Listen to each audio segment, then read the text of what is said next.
boys and girls. Frosty and I would like to welcome you back from Thanksgiving break. We're excited to have you here on the gymnasium because today we're going to be doing some volleying games with our balloons again like we did last week. We're going to use that tic-tac-toe grid to play some tossing games with our good friend Gobblers one more time before he goes away for the season. And then we're going to be using those volleying skills to have a race with partners or by myself against the clock. Some different activities with that. I'll be racing Frosty. He's not moving too fast today, so I'm feeling pretty good. Great to have you. Excited that we can be active together. Invite some family, and let's get moving here on the gymnasium.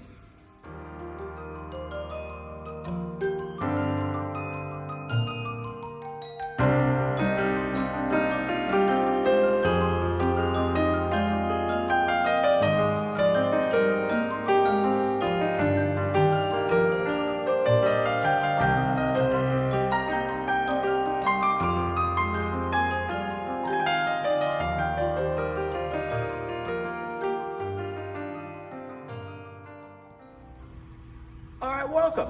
Our first game today, we're going to be using that grid that we made last time when we did some agility drills and we put some numbers in here. So if you don't have this, you can still make it. Remember, use that painter's tape or those ropes. Today, we're going to be using a beanbag game with our grid. So our throwing position is going to be back by Gobblers over there, and I have a red marker there where we both are going to toss. Now notice, there are only 4 numbers inside our grid that has 9 spaces. You can do a couple things with these spaces. I'm going to show you some examples. The easiest way is to simply fill the rest in with numbers. And those would be the points that you get for tossing your beanbag into that space. I'm going to show you what it looks like when I add some different things in. Say, like exercise cards, simple push-ups, sit-ups, jumping jacks, running in place. So here's what our exercise spots would look like. I'd fill in those extra spaces. So when we throw the beanbags, if we land on the points, we get the points on our score, but if we land on the exercise, we give out exercises to the person we're either playing against, or I can do the exercises myself. So Gobblers and I are back here at the start. We can choose any distance we want from our grid, depending if you're inside, outside, or within your house, what's a safe space to play. Be sure that you ask. You can throw up to 3 beanbags to keep it easy, or you can go one at a time between you and your partner. So if I toss my beanbag and it landed on over the grid, I won't get any points or be able to hand out any exercises. But if I throw my beanbag and it lands on the push-up square, I can give a number to my partner and say 3 push-ups. And we can do it together, or they can do it. So pick a number that you're going to go up to if you play it by numbers, or select a different number if you're going to use exercises and the numbers. This is a very open-ended game where you can create a lot of rules and varieties of the game with your family or whoever you're playing with, but definitely a great family game for this week. Try it out. Okay, last week we started using balloons. Love seeing the videos on them and your creativity with what you're using to make balloons. With balloons this week, we're going to add on to it because it's so easy to use those balloons and so easy to get a lot of skills accomplished using them. But to enter more challenging varieties of volleying with balloons, now add a balloon or 2. And you're going to be doing the similar exercises that we did last week, but using a bigger challenge by using more than 1 balloon. Let me show you what that looks like. Balloons. Last week we volleyed with just 1 hand, keeping that balloon in the air. We also dropped it upon our knee to volley back up. We also dropped it upon our foot to volley back up. Now we're going to use more than 1 balloon to do some of these skills, both with our feet and also with our hands. So by adding 2 balloons, similar to juggling, it's going to be a bit more difficult to follow both of them. So slow it down, get control of 1, and then add a 2nd balloon in there.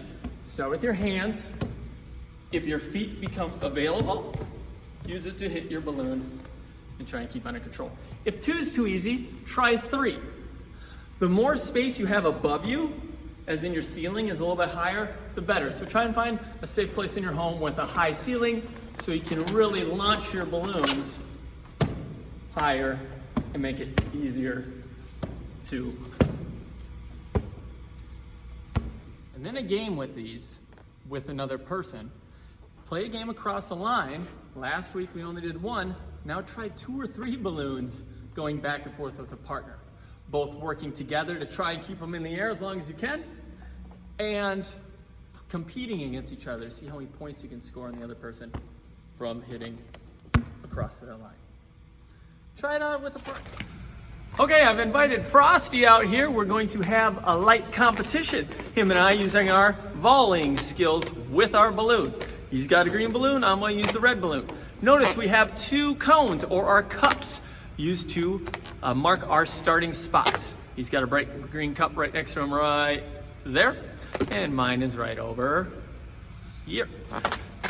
So I'll be starting on that end, Frosty will start on that end. We can choose to either use our hands and walk or run from our cone to the neighboring cone, kicking the balloon all the way to the other cone and back to mine, or a combination of the two. But you're going to start at one part and end at another part. You can either go around the cone and come back to your cone, or just stop at the other cone. However you decide to play, make sure you clearly communicate that with your partner you are playing with. So make sure you communicate how far you're going between the 2 cones and how many times, and what skills you are using from one end to the other end or around. Okay? So you can use your hands, feet, or both. Make sure everybody agrees upon those rules. Frosty and I are going to have that conversation right now. Okay, Frosty and I decided to use both our feet and our hands. We're going to go around the cones once and come back to our spots, and whoever does that the quickest wins. You ready, Frosty? It's not much for talking. Go! So I'm going to use my feet, and if the balloon were to pop up, I can use my hands to come around the cone, and if it falls down on the ground, I can just go back to my feet because we agreed to use both of our skills of our hands and our feet. So I use my hands and my feet to go around and back. Frosty's a little slushy, so he didn't move much. So again, I can also just carefully move using my hands, balling. If one is too easy, try 2 around the cone and then back if we were just using our hands. It's fun. Make sure you have some space to do this. Great family activity. Go outside if the weather is nice enough to do so. But have a game, have a race, enjoy yourselves.